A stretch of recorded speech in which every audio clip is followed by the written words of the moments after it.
Well, I tell you, it sure is cool to get these two absolute legends of bringing a comic book character to life, to get them together and see them together like this. It's kind of sad, but also that's a happy feeling, because even though both these actors are gone now, which is, to this day, it's something I think about every now and then. You know, I watch The Crow, and, you know, as happy as I'll be watching a film that awesome, there is this kind of feeling that, you know, obviously because Brandon Lee is no longer with us, and you can't help but wonder. It's another one of those ones. Both these guys, I don't think they got to see their movies. That's heartbreaking to me. I mean, Heath Ledger, you could tell from what people were saying on set and the interviews and behind the scenes, he was really into what he was doing, and you know, he must have been really excited to see the final product and see the whole thing, the whole package. And he never got to see it, and that's heartbreaking. I always think about that, the fact that Heath never got to see The Dark Knight. And Brandon Lee obviously would never have gotten to see The Crow, and that's heartbreaking, man, because I know they would have been so proud of themselves, and, you know, just that feeling of really leaving something behind, and you know that it's going to last forever. And I'm sure as they were making the film, they were aware that they were making special movies. But it is a damn shame that these two guys, these two absolute legends, didn't get to see their masterpieces, so kind of a sad one, but it is really nice to be able to look back on those classic movies, The Dark Knight and The Crow, just amazing movies. And here's these two absolute legends together, so that's really cool.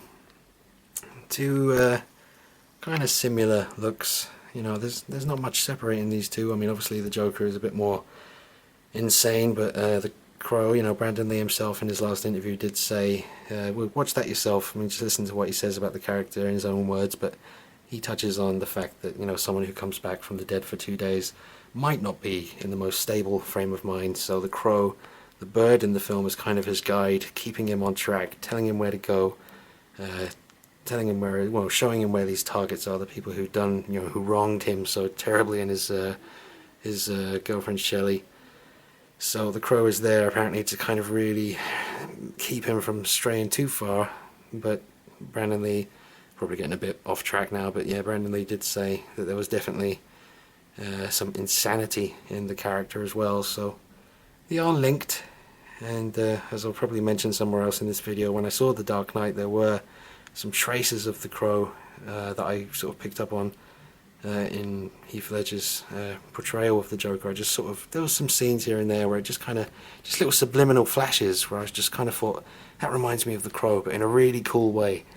So yeah, absolutely awesome. Really nice to have these two together. They're pretty much the same height. The Joker's actually a little bit bent in on the knees, but yeah, they seem to be pretty much the same height. So the Joker is, as I said in the unboxing when I couldn't help but film this guy as well, the detail on the Joker head sculpt is just immense. But it is a DX, and this is just a regular MMS release. But it's a lot cleaner, but it's no less impressive. Two very, very cool figures to have together. Or the DX01, whatever you have. I mean, if you have the DX01, you don't really need the DX11 or vice versa, but I am lucky enough to have both. Where's the DX01? I can't find it. There's stuff around here everywhere, it's just a total mess. Got Superman flying at last. Sorry, I'm going off track. But yeah, we'll get on the review. Show the beast. But yeah, on to the review. Absolutely classic, legendary, iconic stuff here that we're looking at. Two absolute legends. So here we go. And obviously you've got your usual clamshell situation here that houses all the bits and pieces along with the figure. Very secure, very tough. Certainly going to keep the figure safe. All the credits for the people involved in bringing us the figure. A little gander at that. And the front cover for the box is just the sort of classic movie poster. It's very nice, got a texture on it that you can sort of see there. I think, what's that, sort of crow feathers sort of thing, like the, maybe, I don't know, it could be something else, but I kind of get the impression that's meant to be sort of the crow. Yes, goes all over. Yeah, I'm not sure what the texture is, but I think it might possibly be trying to represent or replicate the sort of crow feathery kind of look. But anyway, very nice, very cool, classic stuff. over the top of that clamshell in the box, you get this, which is a nice little, very handy for taking pictures. Got the sort of plastic bits here, sort of like it's glass, broken bit of blood on there. But yeah, I like stuff like this. I always like it when Hot Toys give us like a backdrop. I wish they gave backdrops with every figure. I mean, I don't think it would be that expensive to do, but I always, I love the backdrops. I remember Sweeney Todd had an awesome backdrop, and it just really brings the piece to life. Alright, on to the Crow himself, or Eric Draven and the Crow. The only things I would really have liked to have had with this figure that we didn't get is an interchangeable wing system on the Crow, or maybe a second Crow with the wings down by its side, relaxed. Would have been great, because I love the idea of having the Crow just sitting on his shoulder, I suppose, but you can't really do that. You can, but because the wings are spread, it's pretty awkward. You're always going to have one wing sort of on his head. So it's, you know, it's pretty cool. But I love the way they did this. I do like the Crow itself. It's really well done. I'll show you that close up in a minute, but I just would have liked either a second Crow with the relaxed wings by its side, or interchangeable wings on this that you could just pull out and then clip in the wings down version. Would have been awesome. Another thing I would have liked was, I don't know, it might be a bit much for an MMS asking for a second head sculpt, but it has happened many times before. You got the T1000 came out that had 2 head sculpts, standard stuff. The original Terminator from T1, the Tech Noir version, 2 head sculpts, amazing value. So it would have been nice to get just a straight-faced, straight-faced version of Eric Draven here. The smile is cool. It's, you know, it's kind of like an evil grin. It's like that kind of 89 Joker situation where if you tilt the head down, it becomes a bit more menacing and a bit more crazy when you turn it up. But it is very nice. I'll give you a closer look at that in a sec. Okay, just get you the close-up on the head sculpt. The only thing that niggles away at me is the you've got the lip and then a little bit of gum and then the top teeth. And they haven't painted the gums on my one anyway. Some people might have figures with the gums actually painted. There's a tiny bit of pink paint on the left hand side over there. I'm not going to be able to get it on the camera. I have tried a previous take just a minute ago to see if I could zoom in and show you the gum, but it just blurs up when I get within a certain sort of distance. But maybe you can make out, no, I don't think so, but yeah, basically the gums on mine, there's little of the gum that is showing it's not painted. It is only a tiny bit of the gum that you would see, and it is there, but it's white, the same as the teeth. So it's giving the teeth a bigger look, because there is no definition between the lip, the gum and the tooth on my one anyway. Maybe for everyone, but so that's the teeth, but they're okay. I mean, you tilt the head down a bit and it's fine. I'm totally happy. The makeup's done really well. The eyes have a lot of life in them. They catch the light really well.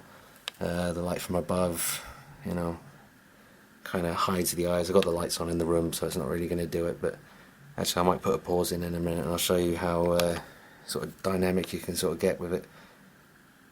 It's very cool. The scar is missing on the nose, as a lot of people have pointed out,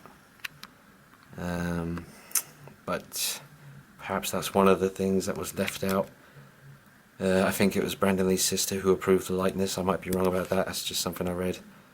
So I guess maybe they chose to take away the scar.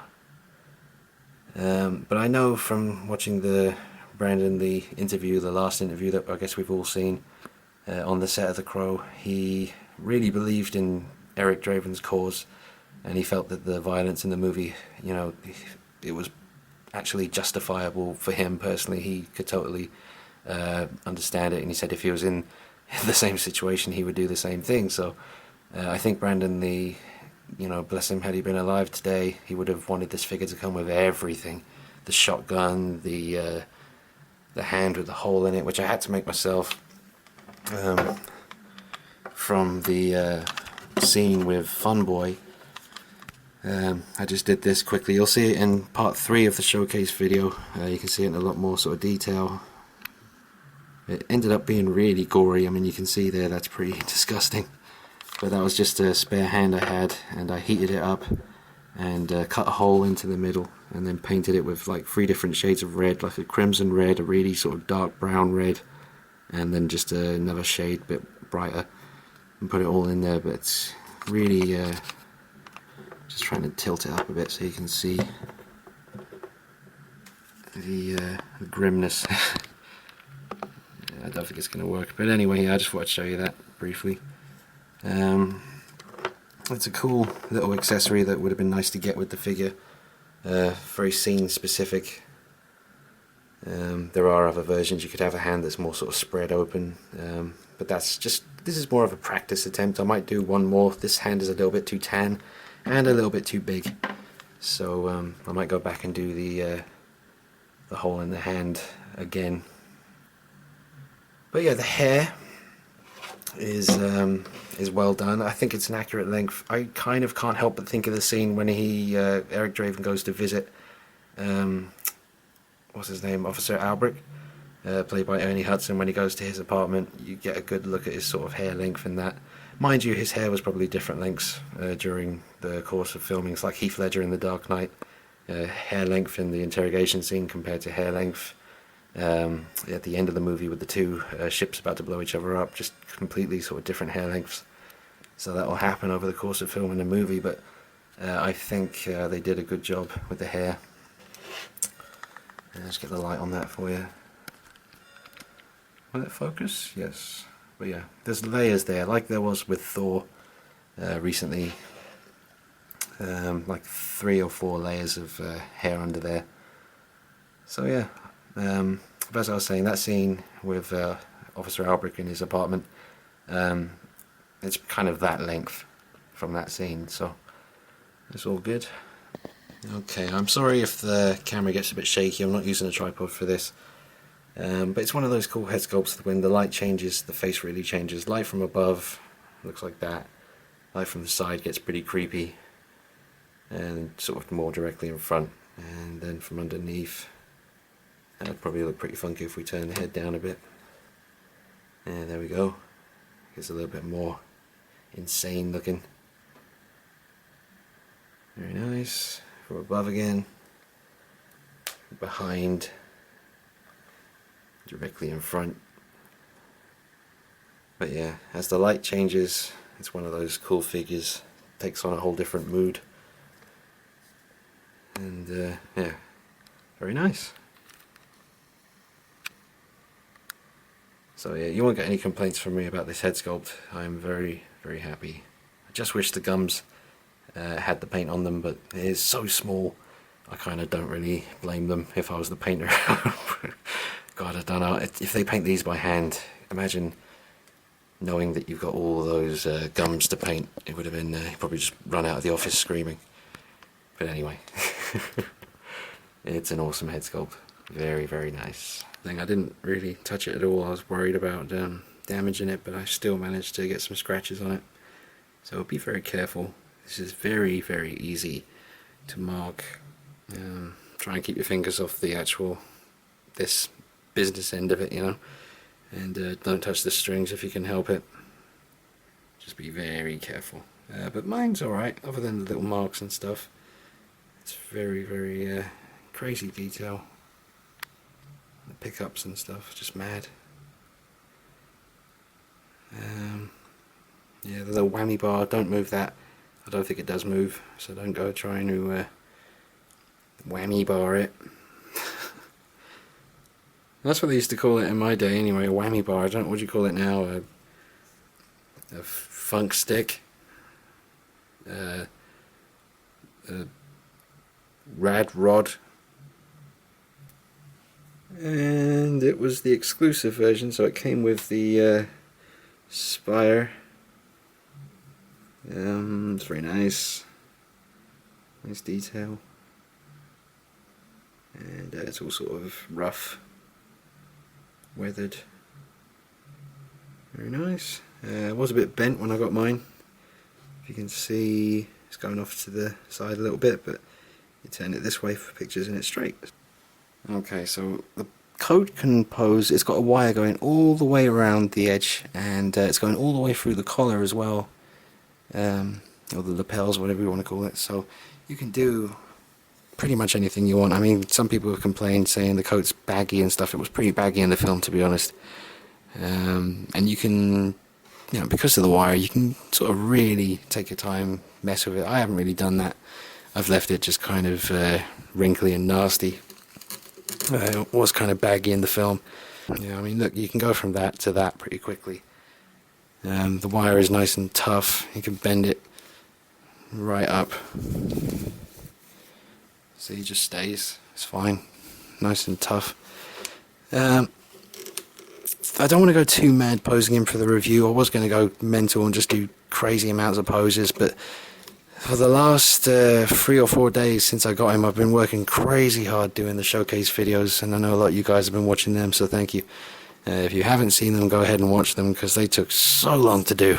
Every picture of a figure in front of a background, like for instance, you know, there's part 2 of the Crow showcase on this guy.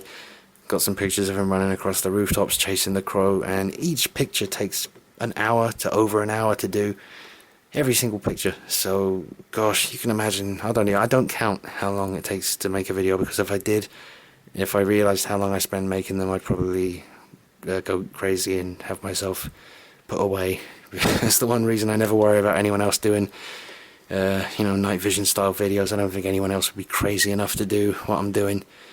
It's a crazy amount of effort that goes into it, and I don't get paid for a damn thing. I don't make any money from my YouTube videos at all. They're not monetized.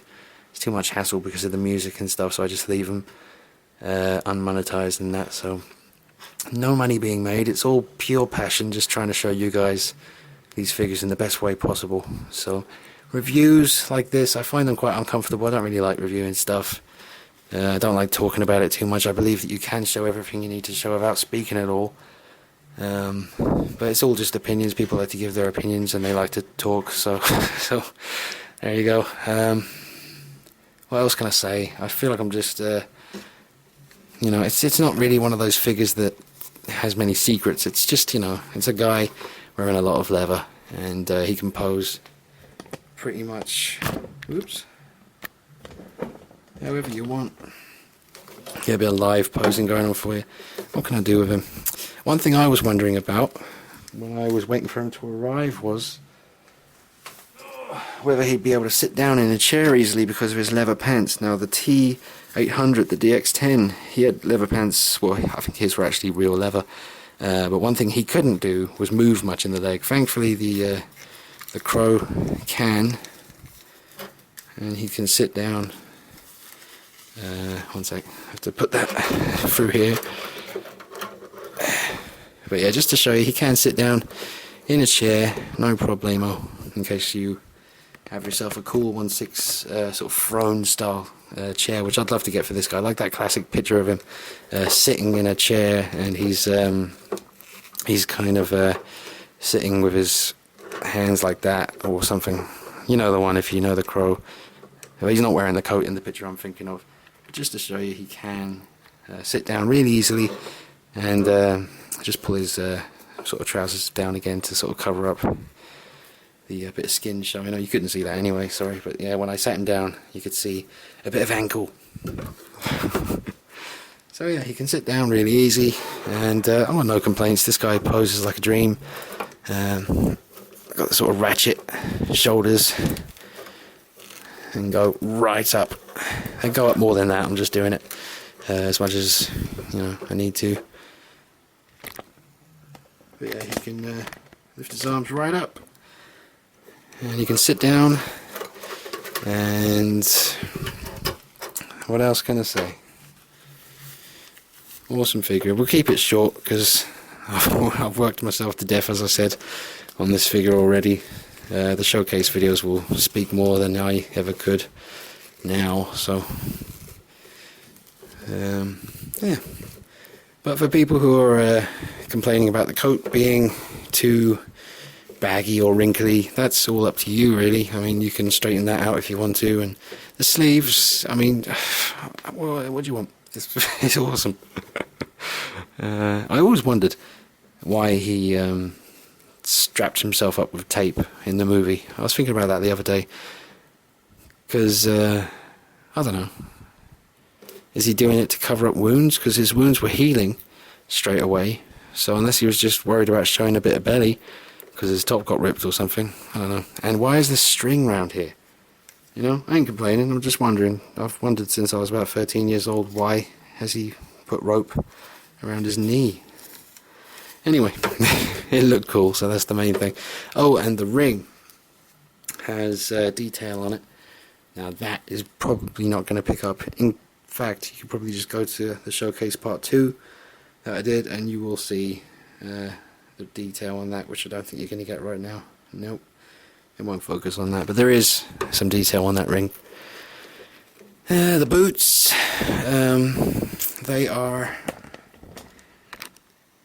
alright. They're nothing too special. It would have been nice if they had real laces, but they're okay, they do the job. There are some scenes in the film where you can see that there are laces on the boots. There's probably some scenes in the film where it looks like there are no laces, so that's something I used to think as well, that he didn't have laces on his boots, but on closer inspection there are in certain scenes, so that's all good, they're accurate. And that's it. And the bird itself, the crow, is very detailed. Very nice. Really awesome detail on the wings and feathers. You can see that. Very nice. You can turn on this if you need to adjust slightly. This turns, goes in there, and then he just hovers. You can put him on the shoulder, you can put him on his arm, you can put him separately just behind him or in front of him, you can do whatever you want. The clothing, the shirt here, really well done, nice thin material, holes pretty much in the right places. The rip here, I think is a bit too low, I think it's meant to be much closer to the neck. But that's not, it's not really a big deal, not really that bothered about those kind of things. There is some cool detail on the blood. Well, you've got some blood here on the bullet hole there. See that? Gory bit of blood dripping. It's very nice. And the stars on the buttons there on the pants. The pockets seem to actually be pockets, I think, yeah. Seems to be actually, you can put something in there if you want. The tie up at the back, no wire in this, but there is a wire going all through the coat. The sleeves are quite baggy, but they were in the movie. And boots, there's a lot of articulation in his ankles. Yeah, quite a bit. Now, hand-wise, you've got the sort of relaxed hands that he comes with. And they've got the strapping on them, the black straps. And then you've got the, what we've got here, 2 fists. And they're very fisty. They're not the best hands I've seen from Hot Toys, like the DX11 Joker. His hands and the fingers, the detail on them was just amazing. These are a little bit flat. Just got the black tape on there, but the detail isn't shockingly good. It's alright though, no complaints, I'm just saying. Not quite as impressive as the DX11 hands, which is actually right beside me here. Sorry about the focus. See if I can get you to see what I'm talking about. Look at those hands, the fingers, just the wrinkles, everything's crazy. And then this is just a little bit. And just to show you with the big leather jacket off, there is a bit of a proportion issue I have with the body they've used. Sometimes it looks great, but like now for instance, there's just something going on here. This bit here is really big, and I don't know, it just, certain angles it looks fine, and then certain other angles something seems a little bit out of proportion. But I, to be honest, will always be rocking this figure with his leather jacket on and with the guitar strapped around him and the crow on his shoulder pretty much. But the body they've used, it's not that accurate, I guess. It does the job. I'm not complaining about it so much because it's not something that bothers me, but I'm not going to say it's a perfect body for sort of representing Brandon Lee. But it's really poseable. Double jointed elbows, all that stuff, you can really do whatever you want with him. The arms can be raised right up, the joints are nice and stiff on him, so everything moves really well. It's just a little bit funky looking sometimes. But yeah, it might just be the way the hair is. The hair looks quite big when the jacket or the coat isn't on him anymore, so maybe that's making the body look a little bit more out of proportion, but yeah, can't really complain. These, apparently you're not supposed to try and remove his top at all. I'm not too sure how that works, but yeah, apparently you're not supposed to mess with it. So I won't be. If I was really determined to display him without the coat on, then I would probably put him on a different body. And I'm sure some people will do that, but as I say, I will be displaying him with his leather jacket and all the trimmings, so it's not an issue for me. But yeah, the body, excellent for posability, very functional, does everything you could want it to do, but doesn't look absolutely mind-blowingly accurate when you're posing him. I'll change it up in a minute and just let you have a look at it in a more sort of just upright sort of position. So here you go, a more straightforward pose. The battery is flashing at me now like it's about to die, so I really have to wrap this up now, but it's not so bad. I kind of feel like saying forget what I said a minute ago, because now it looks quite good. I mean, nothing looks out of proportion here. The shoulder lines all following through, and the midsection doesn't look too thin. It looks okay. So as I say, I mean, it functions really well. So yeah. Sometimes it can look a little bit strange without the coat on, but if you get it in the right pose, no problems.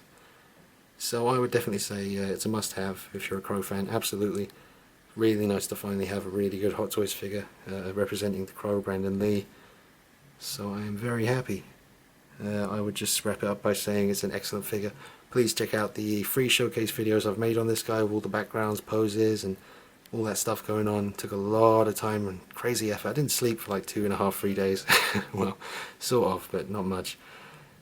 So enjoy. Oh, and before I forget, his forearms with all the tape going up them, that's actually the arm itself. So the shirt tucks in at the top there. I'm assuming you're warned not to remove the top, so I ain't going to do that. But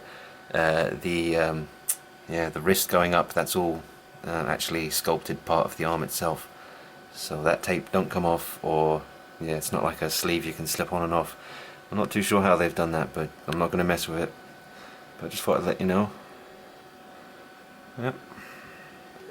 Also, just say about the coat, if you know the film as well as I do and you've been watching it since you were like 13 years old, they really did nail the coat. I mean, there's a bit I'm thinking of when he's running away from the cops after he's taken out all the gangs in the club. He's running around, there's a helicopter chasing him, and he stops at the edge for a second and the wind's blowing, but you can really see in the shoulders and especially the arms, the sort of the size of the sleeves as they sort of thin out towards the bottom, but they're baggy at the top, and the way the belt is, the way everything is. If you know the movie, then you look at the back there, and I think you can all sort of envision the bit I'm talking about where he stops, and it's just perfect. I mean, they really, the scale of it, the shape, the way everything is, it's just, you know, the wire is in there, so it's a bit wrinkled up at the moment because I haven't really taken the time to sort it out. But if you wanted to, I guess you could steam it and do all that stuff. But it is a fantastic coat, take my word for it. The wire goes all through the collar, all the way down and around. Fantastic stuff. But that angle right there, I see the bit from the movie. Let me know if any of you guys watching know what I'm talking about, but I think they're really, when I looked at this just now, that's why I picked up the camera and just filmed this little extra bit. When I saw it like this, just blew me away. It really is accurate, I think, from my recollection. There's people out there who know things, just crazy details. They'll say, oh, there's something missing from somewhere, but to me that looks pretty damn balls on, dead on accurate. Well done. Just two amazing performances. I mean, the Crow is untouchable. I know there's been some terrible sequels, and then now apparently they're doing a remake, and that's just not very cool. But yeah, I mean, Brandon Lee as the Crow was just, it's a timeless performance. It's a classic film, and I am super happy to own this. It's been a long time coming. Any guys out there who are on the fence about this figure, get off the fence and get the figure. Look at the Joker. He's so cheeky. But yeah, get yourself the Crow. Don't mess about. He's an awesome figure. And who knows, maybe someday a third party, I don't know, like Headplay or someone might come out with a sort of straight-faced head sculpt or something you can put with this. But even if we only just end up with this head sculpt that we got, no complaints, it's fantastic. I will just throw in this little height comparison. I was just about to finish up and I realised that this is like the only thing I really left out of the review that I can think of, is the height comparison with some other figures. So there's Bane, that's the actual regular Bane body, so his head is tilted up a bit, but that's how big he is. So Eric Draven a little bit shorter than, just fractionally, or maybe not even, I don't know. Yeah, the shoulders, you can tell by the shoulders, they're definitely lower than the DX11. None of these guys are on bases. So yeah, that's the height comparison. That's you got your 89 Batman, your DX11 Joker, the Crow, and Bane.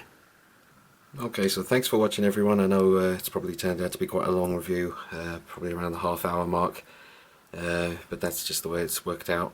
I think I've said everything I want to say about it. It's a fantastic figure and I'm really happy with it, and I think all Crow fans will be pretty pleased with it, to be honest. It's a very nice figure. Great with any collection, really. I've gone for the poster shot sort of pose again. I've tried to raise up his shoulders. Some guys said I should try pushing the shoulders up a bit. It has helped a bit with this pose. It doesn't look quite as bad as it did in the unboxing video. My apologies to the guys who are unable to watch the, I think it's the second part of the showcase video on this guy, and possibly the third one, but I think it's definitely the second one. It won't play on iPhones or iPads because of the song by 9 Inch Nails. I was just trying to stay true to the scene from the film when he first goes after Tintin and he's following the Crow on the rooftops, and I really felt compelled to use the song from the movie to try and sort of give the photos the impact that I was, going for. So I will try and do another version, like a big sort of mishmash of all the 3 parts in one video with without the copyrighted music, so people can watch it on their phones. So I'll get to that soon. But yeah, thanks for watching, and do check out the 3-part showcase video on this guy. They were really hard work to do. Look very sort of, like works of passion. Like, I love the Crow, so I was totally loving every minute of making the videos. It wasn't a chore. It was an absolute sort of dream come true to get to do Crow, sort of, just having him leaping across rooftops and all that stuff. Just, really, it's a special one for me. There's a few figures that come along every now and then, like the 89 Batman. That was very special, and the Christopher Reeve Superman, that was a really special one. Thank you, Denny in Australia, for hooking that one up for me, and others. But yeah, back to the Crow. Awesome figure. I ain't going to score it up. I'm just going to tell you, if you're a Crow fan, definitely try and get hold of this. Don't let it pass by. It could end up being like Blade and ending up going for a lot of money later on down the line. So my advice is, if you can, do